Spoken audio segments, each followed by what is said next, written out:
Under हमने जो देखा है आज, this is the first class that I have just noticed so many things that we are learning a lot, and I think you might have also noticed. Okay, so for learning English or for improving English, that I think you must be continue like this. Clear? So far the journey has been a very beautiful, and I think we are doing great. We are learning a lot of things. And for such topics like presentation and storytelling specifically, for presentation you always notice one thing कि आपको अपने मन से बोलना. Clear? The one thing that you have to notice in your mind, that is only you have to speak with your heart, with your mind. There is no need to just rectification. There is no need of mugging up all the things. The thing you have to speak very well. Clear? जो भी हमारे मन में आता है वो बोला. Speaking और प्रेजेंटेशन की एक ही सबसे बड़ी खासियत होती है कि जब भी आप बोलें हमारे मन से आवाज निकलनी चाहिए. अगर आप कभी भी रट के जाते हो ना, तो आप देखना, आप जो कहते हो ना सर मैं हड़बड़ाते हैं, हम यहाँ खड़े खड़े थोड़ा सा टिम्बरिंग होती है, सिवरिंग होती है, ठीक है ना, कांपते हैं. रीजन क्या होता है कि आप लोग जो सीखते हो ना, वो आप सिर्फ कहां से सीखते हो कि सर मैं याद करके आया, याद नहीं करना. अगर स्पीकिंग में आपने याद किया ना, you will never be able to speak proper. क्योंकि हम लोग जब अभी तक जो हमारे क्लासेस में किया है, हम लोग क्या करते थे, क्वेश्चन आंसर अटके आते थे ना, सर सुनाते, सर पूछते थे, हम सुनाते थे, और उस टाइम पे सुनाते टाइम में आप देखा होगा कि हम सुना देते थे, कहीं अटकते थे. But here this is a speaking class.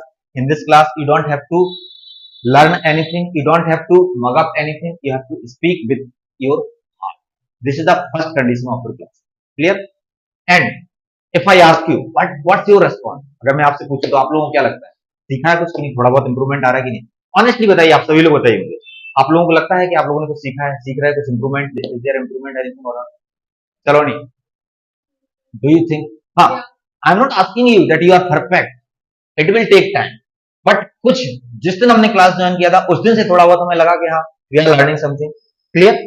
Even if you are standing here, like for these two students, like Nimish and Utkarsh, if they are standing here, that's great. They are speaking, at least they are coming here, they are standing, they are speaking something. That's the thing. Because standing here is one of the greatest tasks and one of the very hard tasks and one of the very difficult tasks.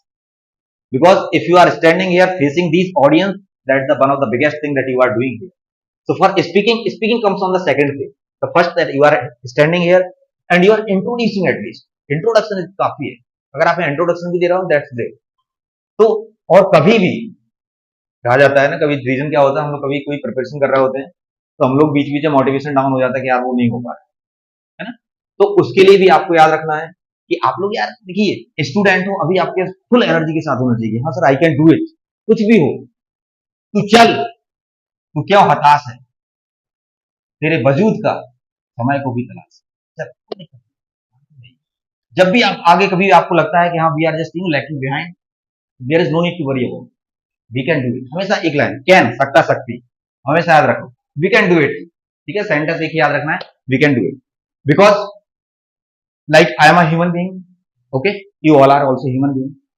We have two hands, you also have two hands. I have two legs, I have mouth, I have eyes, I have nose, I am also human. We are same.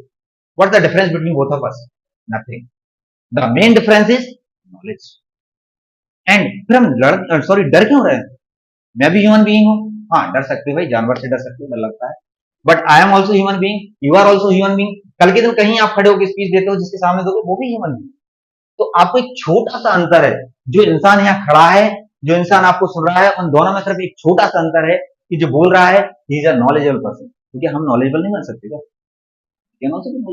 तो बस एक छोटा सा difference है. कहते ना कि आज आपके हाथ में कौन सा पेन है? ब्लू पेन है. आज मेरे हाथ में कौन सा है? रेड. बस अंतर इतना है, कल मेरे हाथ में भी ब्लू पेन था और आज बस इस सीट से इस सीट तक का सफर. यही है ना, ज्यादा अंतर नहीं है. बस कल तक मैं उस सीट पे बैठा था, आज इस सीट पे, लेकिन कहानी बहुत बड़ी. समझ में आया? तो यही चीजें होनी चाहिए कि हमको वहां से यहां तक कैसे आए. और उस आने के लिए ज्यादा कुछ नहीं करना है कि आपको बहुत बड़ी चीजें करनी है. But the thing you have to do is only learning और gaining knowledge, getting. That is the only thing that you have to do. ठीक है, तो that is all about today. आपके लिए थोड़ा सा प्रेरित करने के लिए आज का काफी है. ठीक है, कल से फिर एक नया महीना है अपना, जून स्टार्ट हो गया. पहला दिन एक्चुअली संडे था, तो अपन फिर से एक टारगेट लेके चलेंगे कि इस महीने में हमें फिर से एक कुछ और एक नेक्स्ट स्टेप फर्दर जाना है. ठीक है, with this and let's finish our class and start.